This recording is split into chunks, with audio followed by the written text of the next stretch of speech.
Eli wandered into an abandoned shack, turning the faucet only to find it bone dry. The body of the former owner startled him. Someone who clearly chose death over endless suffering.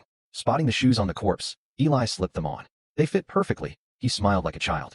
When night came, he lit a small lamp, softened his cracked lips with refined oil, and the fragrance even lured over a rat. Generously, he shared a bit of food with it. With no water to wash, he used scavenged wet wipes, then pulled out the old cassette player that had accompanied him for 30 years. The next day, still heading west, Eli encountered a woman calling for help.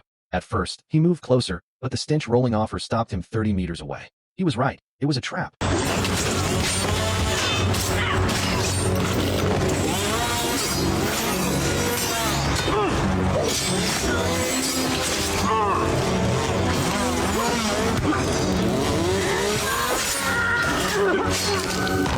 The woman trembled, afraid she too would die. But Eli only checked her water, found it untainted, and walked on. She wasn't a bandit, only a pilgrim carrying scripture westward. Soon after, screams rose from beneath a bridge. Another ambush, more dead left behind. Eli steadied himself and pressed onward. Following the trail of a biker gang, he was stunned to find a bustling town still standing.